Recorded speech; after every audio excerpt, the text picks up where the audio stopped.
Hello, welcome to all. आज हमारी, जैसे कि सभी को पता है, आज कोचिंग संस्थान में आज डिबेट है। ग्रुप ए का टॉपिक जो है वो है लिव इन, और ग्रुप बी का है अरेंज मैरिज। ठीक है, तो सभी को अपना टॉपिक पता ही है। तो जब मैं ग्रुप ए बोलूँगी, कोई भी बच्चा एक उठाएगा, अपना हाथ उठाएगा, उसके बारे में बोलेगा, वो उसे अच्छे से मतलब एक्सप्लेन करेगा, और सेम वही फॉलो करना होगा ग्रुप बी को। ठीक है, जब भी मैं ग्रुप बी बोलूँगी, वो ग्रुप बी से कोई भी एक बच्चा उठेगा, जो भी उसके पास पॉइंट्स है उसे ढंग से एक्सप्लेन करेगा वो। ठीक है, कोई भी मतलब अनप्रोफेशनल लैंग्वेज यूज़ नहीं करेगा, बहुत प्यार से, बहुत सलीके से अपने आप को रखना है, और बीच में कोई भी इंटरप्ट नहीं करेगा एक दूसरे को। ठीक है, जब तक कि कोई एक बच्चा बोल रहा है उसे प्रॉपर मौका दिया जाएगा, वो पूरा अपना पॉइंट अपने पॉइंट्स को एक्सप्लेन करेगा। उसके बाद ही अगर उस पे किसी को काउंटर क्वेश्चन करना होगा, तो जब तक उसका पूरा पॉइंट नहीं हो जाएगा तब तक कोई दूसरा नहीं बोलेगा। Okay, got it? ठीक है, ठीक है, फिर स्टार्ट करते हैं। ग्रुप बी कहीं से भी बोल सकते हैं, ऐसा कुछ। ठीक है, group A. Okay, stand up. Your topic is live in relationship. Okay,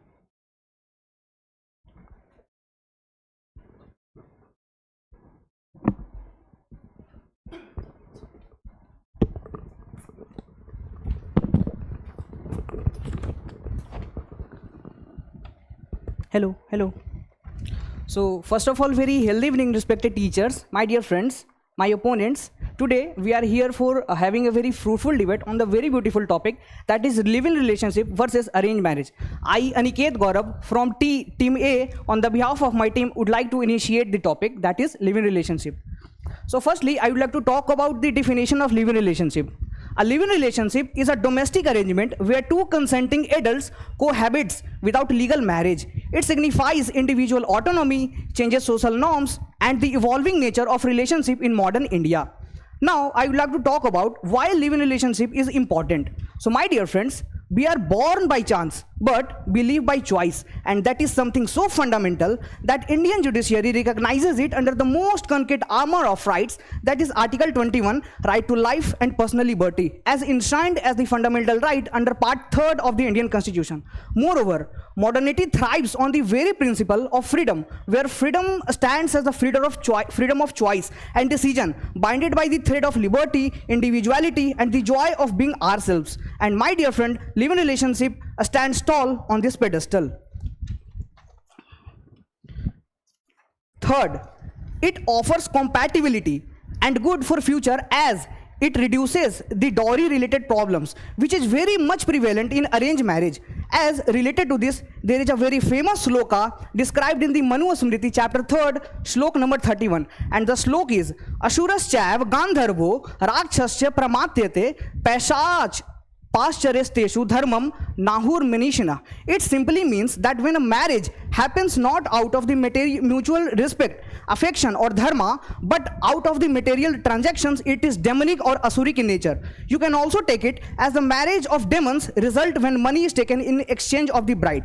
Moreover, in live-in relationship, there is no need to get legal help without separation if it does not work. It promotes individual's choice and reduces domestic violence cases, which is very much prevalent in arranged marriages. Moreover, there is seen the separation of loved ones in arranged marriage due to family pressure. Moving next. The fact is that live-in relationship is getting accepted by the upper class society nowadays, because our society is being very modernized these days.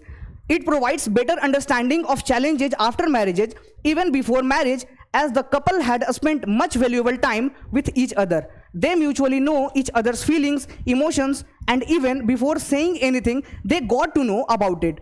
But in arranged marriage, there is a communication gap between the couples before marriages. In arranged marriage, there is seen patriarchal dominance, there is restrictions to women's to join jobs, and that is why it is reducing the literacy rates of women's, as they know after marriages they have to do only the household things.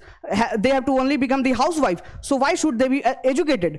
But in arranged marriage there is a difficult steps to get separated if it is not compatible. In arranged marriage there is a craze of government job which causes the promotion of dowry. Here I would like to quote a very famous saying of one of the great scholar named Albert Einstein, that gravity can't be held responsible for people falling in love. प्यार कोई task नहीं है जो किया जाता है, प्यार हो जाता है. It's a very natural thing, as love recognizes no barriers. Thank you, ma'am.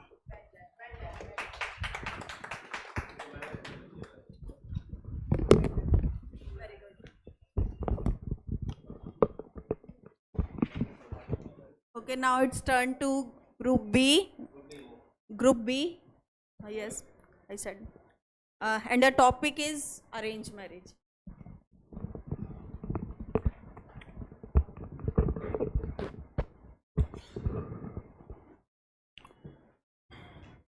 A very good evening to everyone.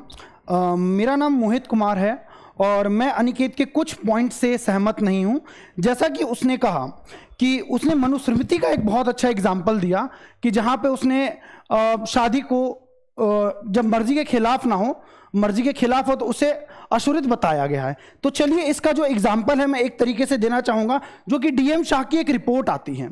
जो डीएम शाह है वो एक प्रोफेसर हैं, एक सोशोलॉजिस्ट हैं, जिन्होंने समाज के बहुत तरह के तरलों पे काम किया और बहुत डीपली रूट्स को एक्सप्लोर किया है. जब बात अरेंज मैरिजेस की आती है तो पहले की तरह अरेंज मैरिजेस नहीं हो रही हैं. अब के टाइम पे जो अरेंज मैरिजेस हो रही हैं, फैमिलीज बहुत ज़्यादा प्रिकॉशंस लेके कर रही हैं. पहले लड़के के बारे में, अगर लड़की की मैरिज है तो बहुत ज़्यादा प्रिकॉशंस लिए जाते हैं. लड़के के बारे में हर एंगल से पता होता है, लड़के के बारे में हर चीज़ों को देखा जाता है सामाजिक तौर पर और प्रोफेशनलिज्म तौर पर. अगर वो प्राइवेट या गवर्नमेंट जॉब है तो कभी कभी लड़कियों का डिमांड भी होता है कि हम लोगों को गवर्नमेंट जॉब्स वाले लड़के चाहिए, तो घर वाले उस हिसाब से ढूंढते हैं. इसका एग्जांपल मैं एक बहुत ही अच्छे केस से देना चाहूंगा, जहां पे एक लड़की ने लव मैरिज किया था जिसका नाम श्रीदेवी था, और उसने शादी किया था एम वेंकटेश्वर से, जो कि ये एक स्टेट केस है मैरिज लिस्टेट्स का, जो कि जुलाई जस्ट 3 दिन के अंदर अंदर उस लड़की का मर्डर कर दिया गया था. वो भी किस लिए? और इसमें ये IPLC का 498A सेक्शन 4 में ये केस चला गया हुआ है. इसके अंदर सिर्फ 4 दिन के अंदर अंदर 3 से 4 दिन के अंदर लड़की का मर्डर प्लान किया गया. लड़की की प्रॉपर प्रोफाइलिंग निकाली गई थी लड़के के थ्रू. लड़के ने उसको एक लव ट्रायंगल में फंसाया और उससे मैरिज की जस्ट सेक ऑफ मनी. तो डाउरी के केसेस सिर्फ अरेंज मैरिजेस में नहीं है. इवन जब आप बात करते हैं अरेंज मैरिजेस की, डाउरी एक्ट भी गवर्नमेंट ने बनाया हुआ है कि अगर कोई लड़की पे बहुत ज्यादा पीडियल प्रेशर हो रहा है तो वो डाउरी के खिलाफ जाके कंप्लेंट्स कर सकती हैं. सेकेंडली, अभी करंटली जो लव मैरिज का सिनारियो चला है, कई जगह ऐसे देखने गया. दिल्ली में भी रिसेंटली एक केस बहुत ज्यादा चर्चित रहा. It's I think Muskan case, जो कि एक लव मैरिज था, क्योंकि उसने मैट्रिमोनियल साइट से लड़के ने लड़की के बारे में डिटेल्स निकाली थी, and it's a completely love marriage. उस लड़की का क्या हाल हुआ दैट वी ऑल नो. ऐसे कई एग्जाम्पल्स हमने सोसाइटीज में भी देखे हैं जहां पे लव मैरिज में लड़कियों को मारा गया है. जहां पे एक बहुत फेमस केस आता है Lata Singh versus state of UP 2006 का केस है. इसके अंदर ये लव जिहाद का पूरा एंगल था. लड़की के घर वालों ने इंसिस्ट किया कि हम तुम्हें इस लड़के से बेटर लड़का खोज के देंगे, बेटर लड़का खोज कर देंगे, तुम बस थोड़ा सा दम रखो. लेकिन लड़की ने वही जो सोसाइटिकल बॉन्ड्स हैं उनको तोड़ने के चक्कर में अपनी जिंदगी को गवा बैठी और ये लव जिहाद का शिकार बनी. सिर्फ वही एक केस नहीं है. शाफी जहान अशोका के एम का केस 2018 का हादिया केस के नाम से जो कि प्रसिद्ध हुआ. इसके अंदर भी लव जिहाद का एंगल दिखाया गया. कभी कभी जब एक कपल लिविंग या रिलेशनशिप में जाता है, उसे नहीं पता होता है सामने वाली की आइडेंटिटी, क्योंकि वो ग्राउंड लेवल पे रिसर्च नहीं करता है. लव एट फर्स्ट साइट का कॉन्सेप्ट बहुत अच्छा लगता है. इसके लिए एक बहुत अच्छे ऑथर हैं जिनका नाम विलियम डिकलेस है, जिन्होंने अपनी एक बुक में बहुत अच्छा लिखा था, love at first sight look up very beautiful but at the latter time it's transacts your biggest nightmare. उन्होंने इस बात को अपनी बुक्स में बहुत अच्छे से एक्सप्लेन किया गया. एक बुक है जिसका नाम है in my dreams I am safe. वहां पर जो उनकी ऑथर है वो एक बहुत अच्छी बात बोलती हैं कि प्यार में जाने से अच्छा है कि मैं सपनों में किसी से प्यार करूं, क्योंकि कभी कभी ये नाइटमेयर बनता है। आप बात करते हैं अरेंज मैरिज में डोमेस्टिक वायलेंस नहीं होते हैं। नित्याश्री का केस क्या था, जो कि पूरा का पूरा लव मैरिज था, बट लेटर उसके हस्बैंड ने उसके ऊपर वायलेंस किया, एंड ये चीज वो शुरू से जानती थी। अरे ये तो वही बात होगी कि मुझे पता है ये जहर है, मैं जानबूझ के जहर को पी रही हूं। It's like a drinking a poison by your hand. तो अगर आप अरेंज मैरिजेस को मनुस्मृति के एग्जांपल्स देके आज के टाइम पे देख रहे हैं, तो पहले ये चीज देखिए, वो मनुस्मृति का जो वो कॉन्सेप्ट है, वो किस कंसर्न में लिखा गया है, वो किस कॉन्सेप्ट में है। वो कॉन्सेप्ट में इस फेवर में है कि अगर आप किसी पर्सन को चुन रहे हैं तो बहुत ध्यान से चुनिए कि वो किस टाइप का पर्सन है। कभी कभी आजकल एक बहुत सारा प्रोसेसिंग बात चली है ma'am, even ma'am can relate, कि गर्ल्स लाइक टॉक्सिक बॉयज, जो थोड़े इमोशनली डोमिनेट करते हैं, जो ब्रूटल होते हैं बाय नेचर। लेकिन जब अगर पेरेंट्स को बोला जाए तो बोलेंगे नहीं, we are not going to married you from this guy because he is not emotionally fit. अगर आप मैरिज में जा रहे हो तो सबसे बड़ी कंपैटिबिलिटी होती है, जो कि एक बुक है the relationship between the couples, जो कि बुक है जिसके अंदर बताया गया कि दोनों कपल्स के बीच में जो कंपैटिबिलिटी होती है वो कैसे होनी चाहिए। जब आप अरेंज मैरिजेस में जाते हो या आप अरेंज मैरिज करते हो, एक बहुत बड़ा फेज होता है वो लड़के का सिलेक्शन होना, लड़की के साथ उस लड़के के कॉन्टैक्ट्स बनते। कई बार तो ऐसा देखा गया कि अरेंज मैरिज सेट हो गई, लड़की को समझ में नहीं आ रहा है तो घर पे वो अप्रोच करके वो रिश्ता तोड़ सकती है, और कई ऐसे केसेस में हुआ है। बट वो सोशल एग्जाम्पल्स है जिनको मैं डिबेट में नहीं रख सकता, बिकॉज वो एक इलॉजिकल सेशंस पे चले जाता है। पांचवा पॉइंट ये होता है फाइनेंशियल स्टेबिलिटी। कभी कभार लव के चक्कर में आके लड़कियां उन लड़कों से प्यार कर बैठती हैं जो फाइनेंशियली स्टेबल नहीं है, जो फाइनेंशियली स्टेबिलिटी नहीं है। शादी का मतलब सिर्फ एक साथ रहना, खुश नहीं रहना है। आज के टाइम पे खुश रहने के लिए एक फाइनेंशियल स्टेबिलिटी चाहिए। कई बार ऐसा होता है कि लड़का कमा रहा है, बोलता है कि नहीं तुम आ जाओ, मैं तुम्हें साथ रख लूंगा, लेकिन कुछ दिन तक वो साथ रहती है। लेकिन जब लड़कियां डिमांड करती हैं, क्योंकि सपोज एक बहुत रिच फैमिली का पर्सन है और उसके साथ एक मिडिल क्लास पर्सन जाता है, और जब मिडिल क्लास पर्सन के पास वो चली जाती है, लेकिन जब उसकी परवरिश जिस साइकोलॉजी से कि उसने शुरू से अच्छे जगहों पे अपने आप को एक्सपोज रखा है, अच्छी जगहों पे हो गई है, और जब वो एक्सपेंसेस उस लड़के के पास आते तब वो इस चीज़ों से नहीं कर पाता। जब वो चीज़ें नहीं मिलती तो एक मेंटल ट्रॉमा आता है जो कॉम्प्रोमिशन की ओर जाता है। और एज अ मैन सर मैं एक चीज़ बोलूँगा, अगर मेरे साथ कोई फीमेल है और वो किसी चीज़ से कॉम्प्रोमाइज़ करी है तो ये मेरी डिसेबिलिटी है। तो इसलिए कभी कभी रिलेशनशिप से बेटर पेरेंट्स के चॉइसेस होते हैं, क्योंकि कई जगहों पे लड़के सही हैं तो लड़कियां गलत, और कई जगहों पे लड़के सही हैं तो लड़कियां गलत।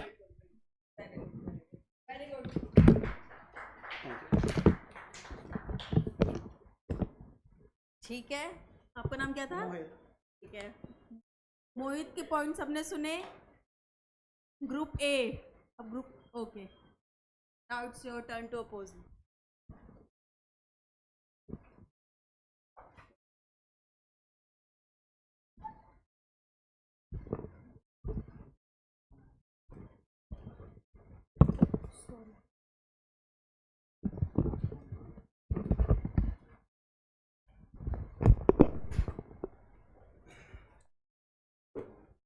मोहित, मुझे लगता है थोड़ा सा out of, hello, is it good okay. मुझे लगता है मोहित थोड़ा आउट ऑफ ट्रैक चला गया। वो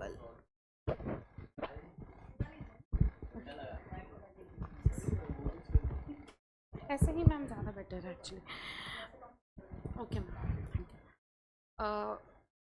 उन्होंने लिव इन रिलेशनशिप को लव मैरिज से कनेक्ट कर दिया, क्योंकि love marriage is still a marriage, we are talking about live in relationship. इसमें दो लोग चूज़ करते हैं टू लिव टुगेदर, और ये उनका कहना है कि मनुस्मृति में जो भी लिखा गया है, इसने जो बोला उसको उन्होंने कॉन्ट्राडिक्ट किया। तो मैं बताना, हाँ, इन्होंने जो बोला, ओके मैम, सो अनिकेत ने जो बोला उसको मोहित ने मतलब कॉन्ट्राडिक्ट किया। तो मैं बताना चाहती हूँ कि हिंदुइज़्म में एक गंधर्व विवाह का कॉन्सेप्ट है, जो कि 8 टाइप ऑफ मैरिजेस में से 1 टाइप है गंधर्व विवाह। तो उस मैरिजेस का एक एग्जाम्पल है एक शकुंतला और दुष्यंत महाभारत से, और हम भीम और हिडिंबा के मैरिज को भी मतलब महाभारत से देख सकते हैं। तो हिंदुइज़्म में ये ऑलरेडी एक्सेप्टेड कॉन्सेप्ट है, क्योंकि अगर 8 टाइप के मैरिजेस में ये भी एक टाइप लिखा गया है जो कि फैमिली कॉन्सेंट और सोसाइटल कॉन्सेंट के अलावा भी अगर कोई मैरिज में रहना चाहता है अपने विल से, तो वो जा सकता है, और हिंदुइज़्म इसका पूरा का पूरा सपोर्ट करता है। आज के टाइम पे हम इसको वेस्टर्नाइज करके देखते हैं, which is also good. Agar if Western people are also accepting our concept, it's good, but it is taken from the Hindu mythology only. So और इसके बहुत सारे benefits हैं, जैसे कि हम बोल सकते हैं कि अगर दो लोग हैं, दोनों, उन्होंने बोला financial stability, so why only men is responsible for the financial stability, women can also be responsible for the financial stability. तो मुझे लगता है कि अगर दो लोग जा रहे हैं तो उसको पता है कि he is not financially stable but I am financially stable and I can give him money for that. So वो एक मतलब वो दिखा रहा है कि कंजर्वेटिव थिंकिंग को जो अरेंज मैरिजेस में फॉलो होता है, स्पेसिफिकली फाइनेंशियल स्टेबिलिटी, तो वो मुझे लगता है कि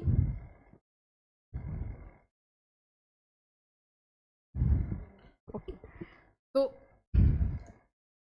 मैम वो मुझे लगता है कि मतलब कि वो थोड़ा एक कॉन्सेप्ट गलत है कि हम हमेशा सोचते हैं कि हम अरेंज मैरिज करेंगे और हम अपने से मोर स्टेबल लड़का ढूंढेंगे. मैरिज शुड बी समथिंग जिसमें कि आपका इमोशनल कंपैटिबिलिटी हो, फिनेंशियली भी कंपैटिबिलिटी हो, क्योंकि बहुत रिलेशंस मोस्टली जो होते हैं फाइनेंस पे बहुत डिपेंड करते हैं.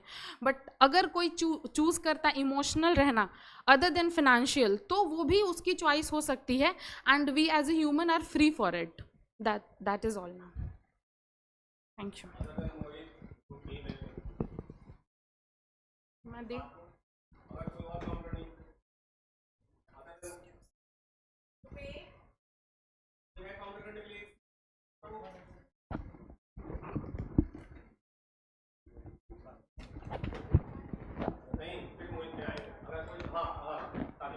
ग्रुप बी में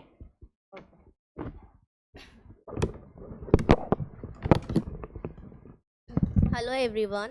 एज आकांक्षा दी ने कहा कि क्यों वुमेंस को आखिर फाइनेंशियल सपोर्ट की ज़रूरत होती है. हमने देखा मोस्टली लिविंग रिलेशनशिप में वुमेन ही है जो विल्नरेबल हो जाती है लास्ट में. There is a term known as commitment phobias. People usually engage themselves in living relationship because their fear of commitment, and this is something like when you give people emergency exits before they even enter the house, you are not giving them permission, but will they ever learn to stay together if the exist already without you even started to live in the house?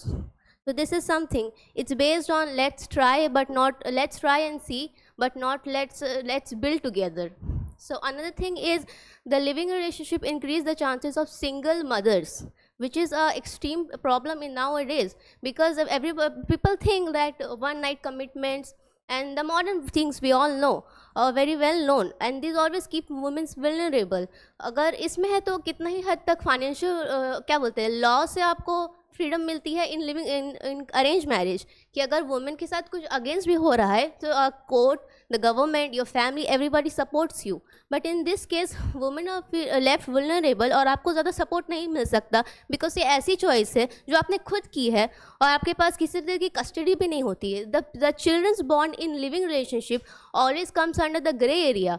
उनके पास custody, legal attributes and inheritance and social identity की problem हो जाती है. So why in living relationship the support system is more towards the man instead of the child born which is your own child and the women which you sometimes suppose to love. So thank you.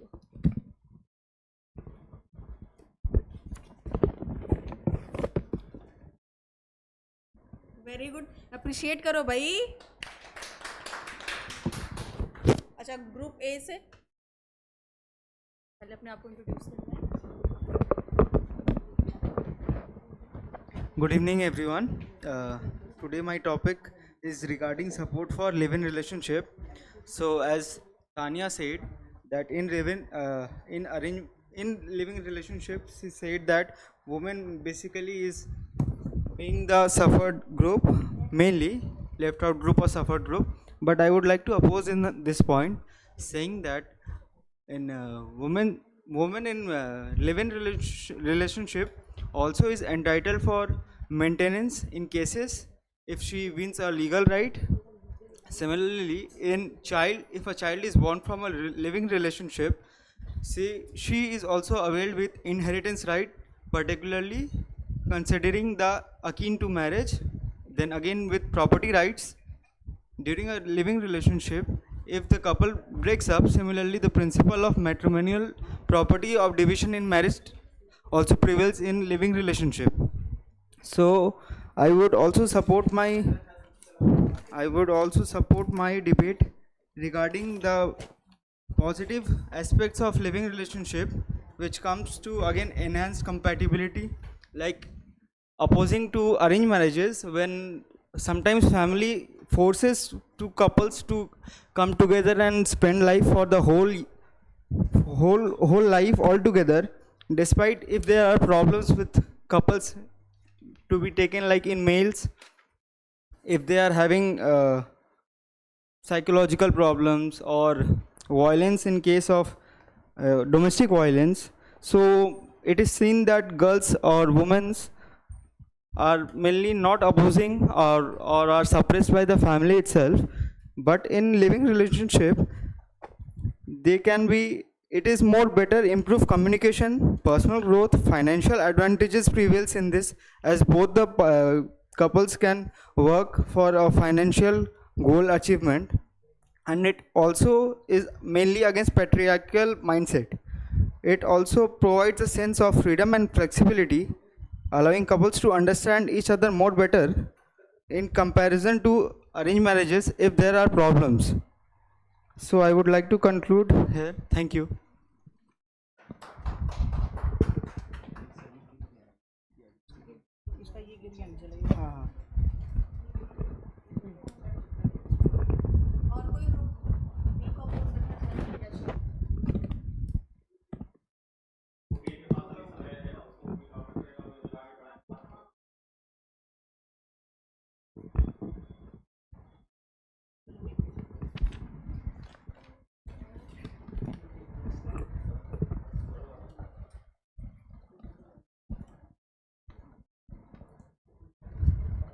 Firstly as जैसा कि मेरे पास बहुत कम time है तो मैं 2-3 point में counter करना चाहता हूँ। जैसा कि मोहित भैया ने बोला कि मैंने उससे डॉरी मनुस्मृति का जो श्लोक था वो डॉरी से रिलेटेड था, मैं उससे रिलेट किया था, लेकिन आपने उसको गलत ट्रैक पे लेके चले गए। I have said that I have not said that शादी जो होती है मर्जी के खिलाफ होती है, उसमें आई हैड रिलेटेड टू डोरी। सेकेंड, आपने बताया कि डोमेस्टिक वायलेंस में ये लिविंग रिलेशनशिप में भी डोमेस्टिक वायलेंस बहुत होते हैं, रेशियो कितना है ये बताइए आप। इसमें जो है बहुत कम, ऐसे तो सब चीज़ में पॉजिटिव एंड नेगेटिव्स होते हैं, बट रेशियो आप देखिए ना, रेशियो कितना होता है। तान्या ने बताया कि लिविंग रिलेशनशिप में सिंगल मदर का चांसेस बढ़ जाता है, बट इसके लिए ऑनरेबल सुप्रीम कोर्ट ने एक बहुत ही अच्छा एक्ट पास किया है, that was legitimacy of children in Revana Sidappa versus Malika Arjun 2011 case. The Supreme Court ruled that children from living relationship are legitimate and entitled to have inherit property as per section 16 of the Hindu Marriage Act 1955. Thank you, sir.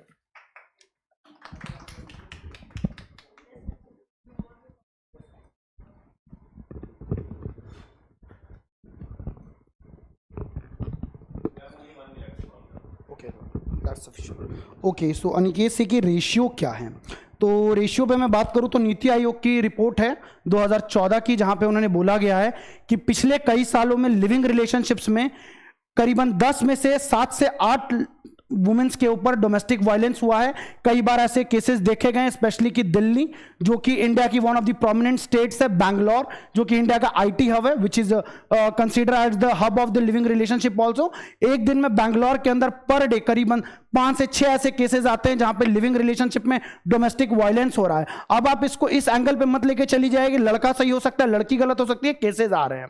दूसरा बात, dowry की cases है क्या, living relationship में जाने के बाद marriage नहीं हुआ और वहां पे लड़के ने डाउरी नहीं माना है।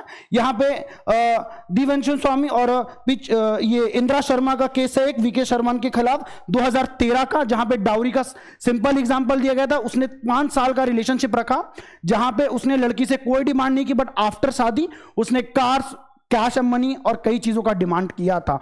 तो आपका जो मनुस्मृति का एग्जांपल था वो यहां पे मैंने दे दिया कि डाउरी की डिमांड दोनों तरफ से ही देखी जाती है, जो कि एक इंडियन सोसाइटी का टेबू चल रहा है।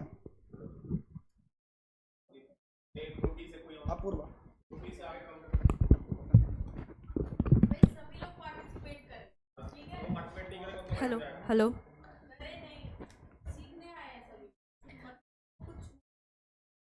Good evening ma'am, good evening sir, good evening. तो सबसे पहले तो जैसे वो क्या आशीष भैया उन्होंने बोला था कि फैमिलीज़ में कभी कभी दबाव आ जाता है, जब शादी का फैमिलीज़ दबाव देने लगते हैं। तो मोस्ट केसेस में हो सकता है फैमिली दबाव दे, लेकिन मोस्ट केसेस में फैमिली सपोर्ट भी करते हैं। जैसे बोला गया है, when family arrange a marriage they don't just unite two souls, they unite two legacies.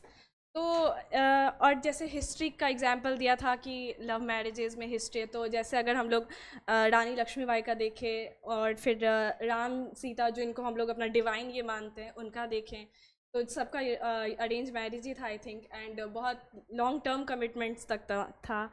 या फिर अकबर जो था, जिनका भी हिस्ट्रीज़ में हम लोग एग्जांपल देख लें। और जैसे क्या कहते हैं, लिव इन में कमिटमेंट्स का भी थोड़ा लगेगा, जब अगर एक पार्टनर वॉकआउट भी कर सकता है। अरेंज मैरिज में मोस्टली डाइवोर्सेस का कम है रेट, बट लिव इन में जब एक मतलब वॉकआउट कर सकते हैं जब मन करे। एंड कोई हाउसिंग डिस्क्रिमिनेशन भी बहुत होते हैं, जैसे अगर कहीं हाउस लेने भी जाओ तो अगर देख लेते हैं कि लिव इन में है तो मोस्टली नहीं देना चाहते हैं उनको ऐसा ये। और लीगल प्रोटेक्शन भी कुछ खास नहीं मिलता है उसमें। और कुछ केसेस भी हैं, जैसे Shakti Vahini versus union of India case 2018, उसमें जैसे बोला गया प्रोटेक्शन ऑफ कपल मैरिज, अगर विशेष कास्ट के अगेंस्ट में कर रहे हैं मैरिज तो उसमें भी कपल को प्रोटेक्शन मिलेगा। एंड किसी भी इंडिविजुअल या ग्रुप को राइट नहीं है कि वो इंटरफेयर करे किसी भी मैरिड इसमें एडल्ट में। और एक हादिया केस है जिसमें एक मेडिकल स्टूडेंट ने कन्वर्ट करके अपनी चॉइस से मैरिज किया था, तो उनके फादर ने अपोज किया था, तो इसके अगेंस्ट भी सुप्रीम कोर्ट में आया था ये कि आर्टिकल 21 के अंदर राइट टू लिबर्टी, सबको राइट ऑफ चॉइस ऑफ अपने पर्सन के चॉइस से मैरिज करने का राइट है। Thank you.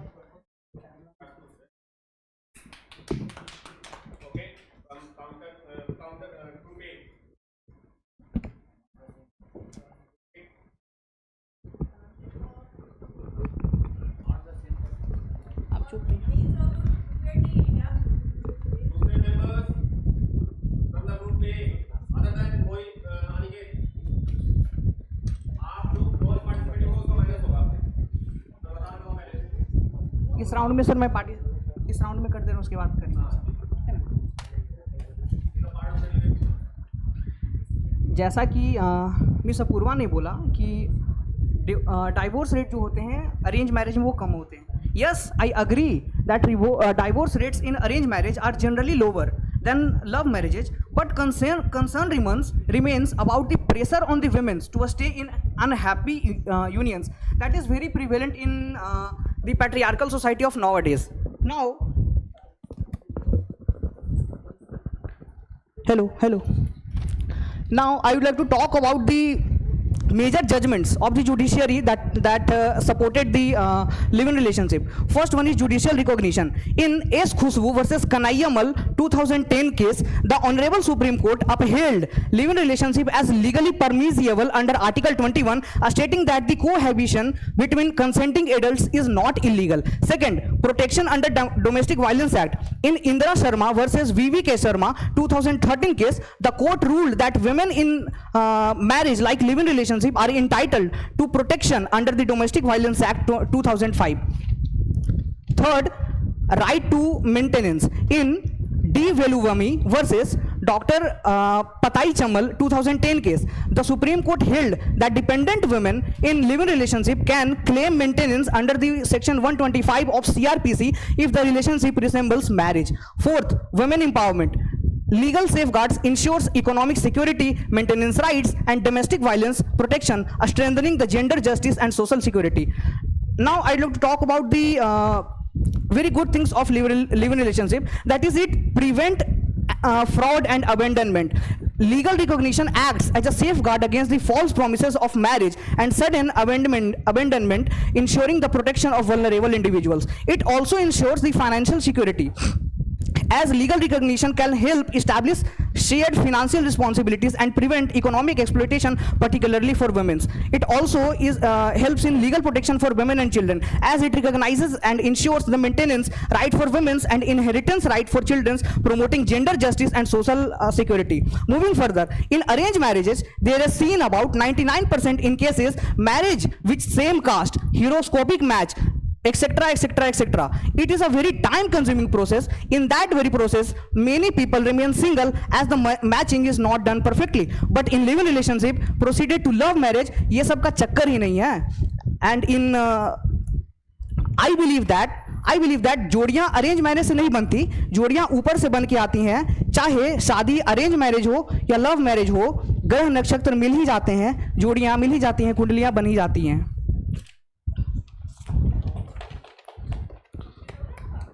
टाइम है ma'am? Still I have 2 minutes, sir. No, still you have 2 minutes, but you don't have. Oh. Yes, Ashish bhaiya. Ashish bhaiya. Yes, one. Non-participating member. Non-participating member. Aisha, who is the non-participating member?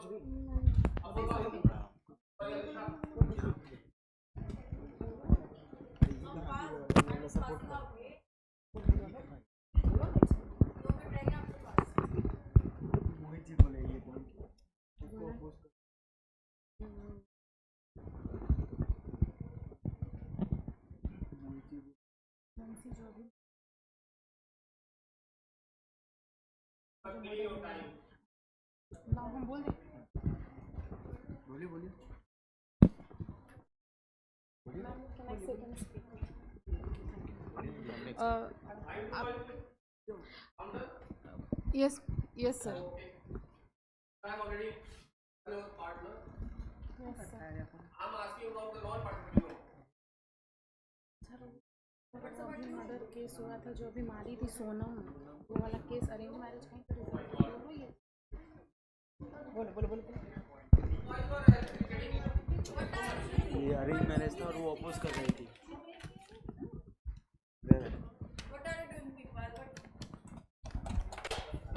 So I am telling about the support of living relationship.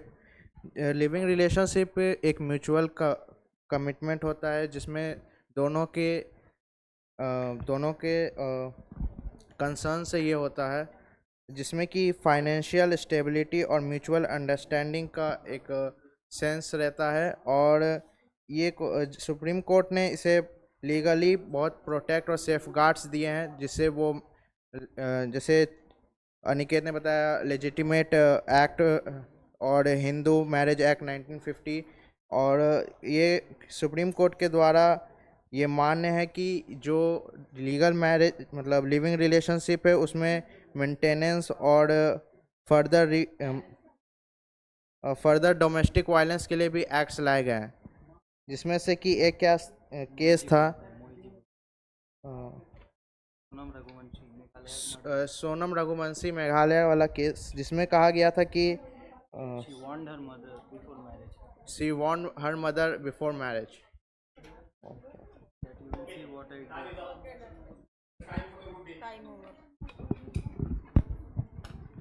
Next, who will participate? लगाएं कैसे ऐसे? I wanted all of you to be the part of the debate. कैसे लगाऊं?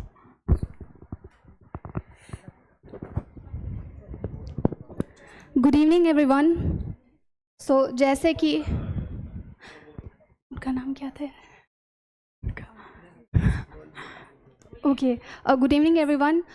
जैसे कि इन्होंने अनिकेत भैया ने कहा था, काफ़ी एक स्पेसिफिक वर्ड यूज़ किया था लव मैरिज, और ये भूल रहे हैं कि लिविंग रिलेशनशिप और लव मैरिज काफ़ी अलग है. लिविंग रिलेशनशिप में मैरिज इंक्लूड नहीं होता है, जबकि लव मैरिज में मैरिज इंक्लूडेड होता है, और जब लिविंग रिलेशनशिप में मैरिज इंक्लूडेड नहीं होता. और मैं एक पॉइंट बताना चाहूँगी, जैसे जब कोई लड़की शादी करके एक अरेंज मैरिज के तहत घर में जाती है तो उसको सोशली काफ़ी सपोर्ट मिलता है, प्लस फैमिली के थ्रू काफ़ी सपोर्ट मिलता है. जबकि लिविंग रिलेशनशिप में अगर कोई औरत अगर प्रेग्नेंट भी हो जाती है तो उसे सोशली कोई सपोर्ट नहीं करता, या फिर अगर उसे छोड़ दिया जाता है तो उनकी फैमिली भी कभी कभार अबैंडन उसे कर देते हैं. और एक कोट मैं बोलना चाहूँगी, love may be beginning of some marriages but in arrange marriage love is the journey. Arrange marriage is not the absence of love but patience to let love grow slowly and deeply. Thank you.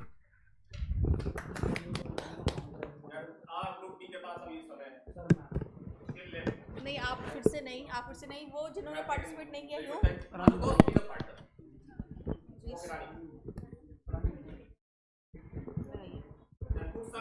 क्या नाम था इसका? क्या नाम था? अंकित? पलक? नहीं, वो जो अभी जो उसका प्रशांत. बाप रे, मेरे नाम को डर लग रहा है. प्रशांत ने अभी बताया था सोनम केस वाला, उसी के बारे में मैं बोलूँगी. लव जो लिविंग रिलेशनशिप में श्रद्धा केस भी आया था जिसमें 35 टुकड़े में कर दिया गया था. तो इससे अच्छा तो है कि अरेंज मैरिज, क्योंकि फैमिली हमेशा आपके सपोर्ट में रहते हैं.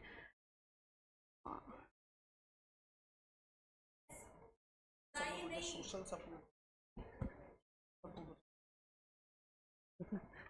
सपोर्ट, सामाजिक सपोर्ट. रुको ना, बोलने दो ना.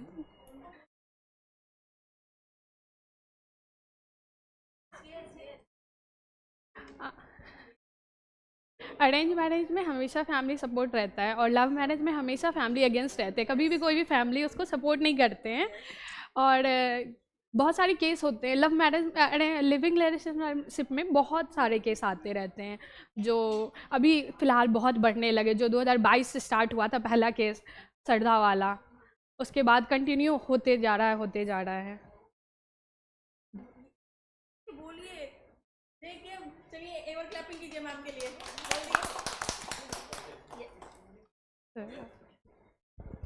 Thank you. और कोई?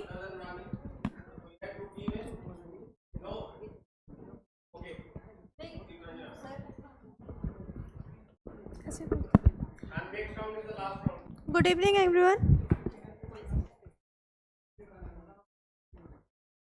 हम बोले ना, जैसे कि आज का टॉपिक हमें मिला है arrange marriage versus living relationship. Arrange marriage में वुमेन के पास बहुत सारे राइट्स होते हैं, जैसे rights to maintenance and financial security from family, courts, government, etc. In court can grant interim and permanent maintenance under the Hindu Marriage Act 1955 and CRPC section 125 based on living standard. But in living relationship, women does not have right like legal right or any other right. और living relationship में होते हैं कि family उन्हें support नहीं करते और बहुत सारे सपोर्ट नहीं मिलते हैं जिससे उन्हें बहुत सारे प्रॉब्लम और इशू फेस करने पड़ते हैं. Thank you. Okay, from group A, this is the last round, and all you have to be part of this last round. There are 3 members in the group A. Still is not participating. Asha and first Stika. So first give in the start. कोई Shikha? Anisha.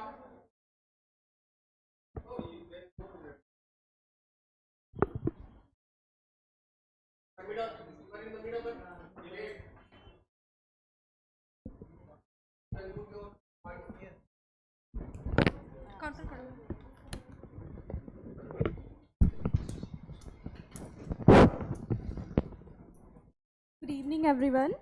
जैसा कि पलक ने बोला कि love marriage और live in both are different things, but अगर हम लोग इसको डिफरेंट एंगल से देखें तो लाइक जो पर्सन्स लिव इन में रह रहे हैं उसका ग्रेजुअली आगे जाके बहुत मोस्ट परसेंट चांसेस होता है कि लाइक वो लव मैरिजेस में कन्वर्ट हो जाता है, क्योंकि उसके पीछे का कारण क्या है कि साथ रहते रहते उनका अंडरस्टैंडिंग का जो लेवल है वो बहुत ही बेटर हो जाता है. और उसके बाद रिलेशनशिप में बहुत ही फ्रीडमनेस और फ्लेक्सिबिलिटी आ जाता है एक दूसरे को जानने से, और इमोशनल और फाइनेंशियल कंपैटिबिलिटी भी अच्छी हो जाती है उनकी. और तो there are very less chance कि उस बहुत ज़्यादा इशू हो, कन्फ्लिक्ट हो उस रिलेशनशिप में. Thank you. I would not.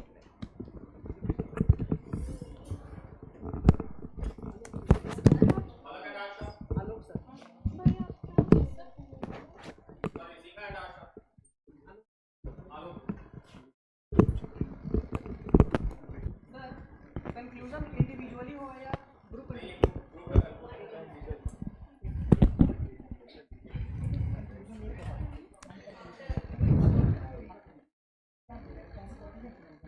रुकना है। तो जैसा कि उन्होंने बोला, अरेंज्ड मैरिज में फैमिली बहुत सपोर्ट करती है, but in the living relationship social support, जो सोशल सपोर्ट है अरेंज्ड मैरिज में वो होता है बट दिखता नहीं है। और जो उसमें अरेंज मैरिज में जो फीमेल्स हैं वो हमेशा ड्रेन होते रह जाती हैं किसी से, मतलब उनको जो प्रॉब्लम होता है वो सामने रख नहीं पाती हैं, वो अपने आप को वहाँ कंफर्टेबल नहीं समझ पाती हैं, क्योंकि इंडिया में फेल मैरिज, अरेंज मैरिज को टैबू की तरह देखा जाता है।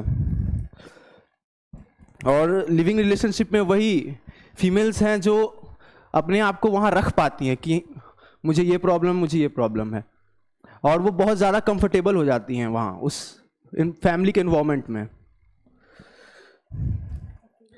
और वो अकेले रिस्पॉन्सिबल हो सकती हैं रिलेशनशिप को चलाने में, लिविंग रिलेशनशिप में। वही अरेंज मैरिज में वो घुटते रह जाती हैं, ज़बरदस्ती उस चीज़ को चला रही हैं वो चीज़। और अरेंज मैरिज में भी डिवोर्स रेट इसलिए कम हो जाता है क्योंकि औरतें बहुत कंप्रोमाइज़ करती हैं उस चीज़ को चलाने में। Thank you sir.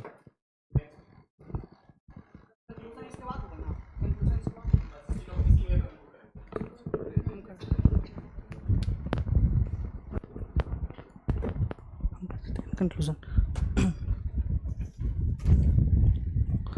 At last, talking about the institution of marriage that was envisaged as a tool to resolve disorder, doubts and disputes and build a bond that bestows upon the beautiful life, love, trust and order.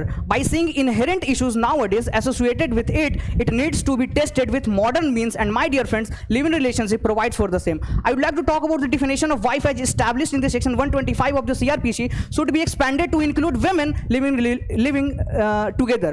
This sought to equalize the status of living relationship couple as loyalty, recognize marriage and harmonize the legal rules for protecting women from the domestic violence, domestic abuse. At last, in conclusion, I would like to say that living relationship represent a progressive shift in societal norms, offering individual the freedom to explore emotional and practical compatibility which entering into the formal commitments. While such relationships challenge traditional notions of marriage, they also highlight the importance of mutual respect, understanding and consenting in a partnership.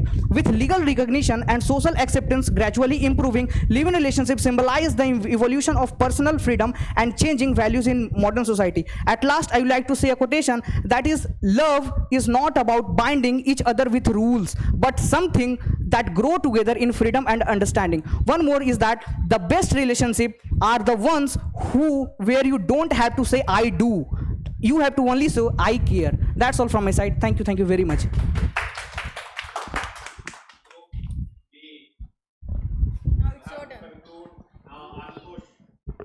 Sir कुछ बच्चे रह गए हैं जो नहीं बोल पाए हैं, please.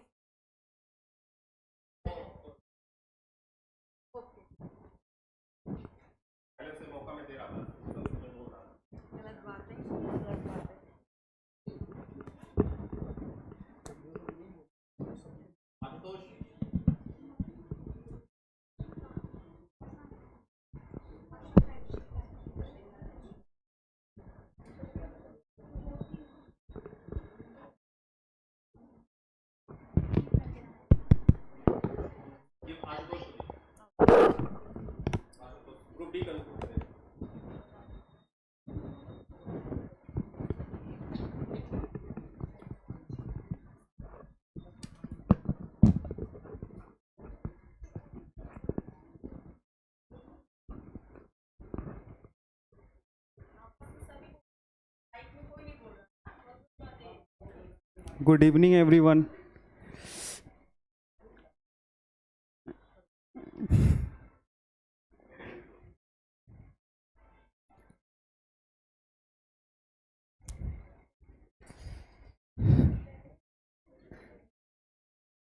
arranged marriage can provide a more stable foundation with a long term commitment. जैसा कि हम लोग देख चुके हैं अरेंज मैरिज और लिव इन रिलेशनशिप्स में,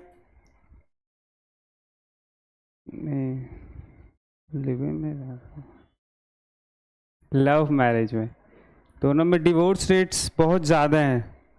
live in relationship, arrange marriage,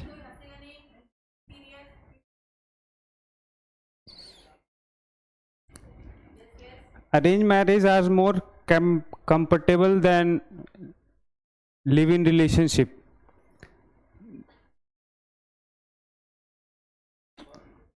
That's all.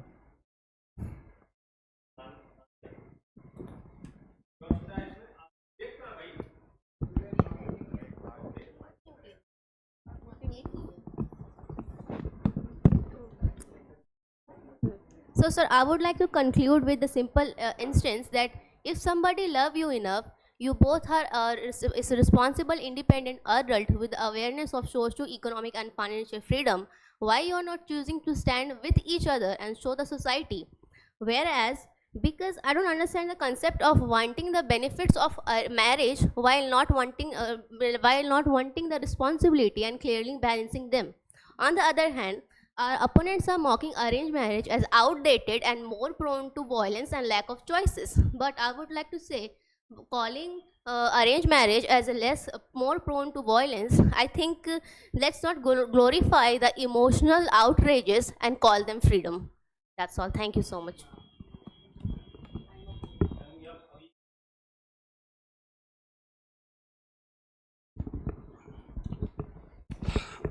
Okay so मैं अपना डिबेट इस बात से कंक्लूड करना चाहूँगा कि लोगों की पर्सनल चॉइस है कि वो लिविंग रिलेशनशिप में जाएं, लव मैरिजेस करें या अरेंज मैरिजेस करें. बट क्या आप ये चीज़ डिसाइड कर पाएंगे कि जिस पर्सन के साथ रह रहे वो सही है? क्या जब आप सोशली उस चीज़ को एक्सेप्टेंस नहीं मिलेगी, जब कल जाके बातें बिगड़ेंगी, जब एक लड़की अकेली हो जाएगी या एक लड़का किसी टाबू में फंस के अकेला हो जाएगा, तो उसे कहाँ से सपोर्ट मिलेगा? ये बात हालांकि चलती रही कि लिविंग ज़्यादा बेटर है या अरेंज, पर अभी के ओपिनियन में अरेंज मैरिजेस करेंटली जैसे पार्टनर्स आ रहे हैं उस हिसाब से मेरे लिए अरेंज मैरिजेस ज़्यादा बेटर हैं, क्योंकि यहाँ पे आपको एक श्योरिटी मिलती है फैमिली से और समाज से. और इसका जो अंत है मैं एक कविता से करना चाहूँगा. बिना कहे जो बात समझे वो रिश्ता कुछ और होता है. परिवार की समाजित से हर बंधन मजबूत होता है. ना दिखे पहले मुलाकात के आगे, ना चाहते कोई लहर चली, पर वक्त के साथ जो प्यार पले वो मोहब्बत सदी भर चली. Thank you.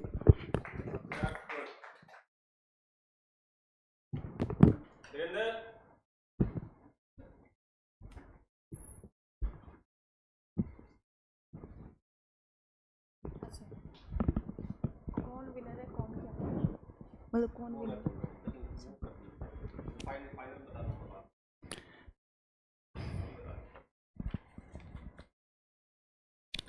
तो जैसा कि हमारा डिबेट ग्रुप ए का था live in relationship, group B का था arrange marriage.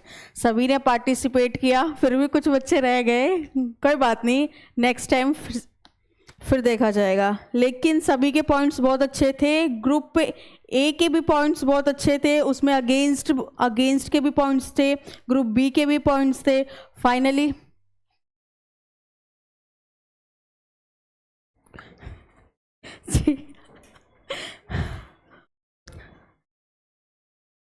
now I am very happy to announce that the winner is group B.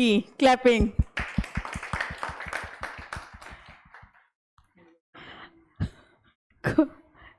Now it's over to sir.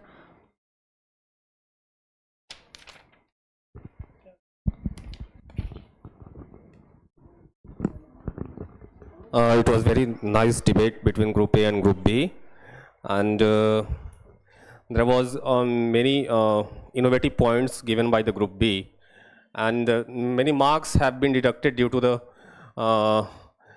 overhyped situation and overhyped points given by the Group A, just such as Aniket. Aniket has 2 papers And even during the discussion, he is not doing debate, but he was just reading the points, and that was the very negative points during the debate.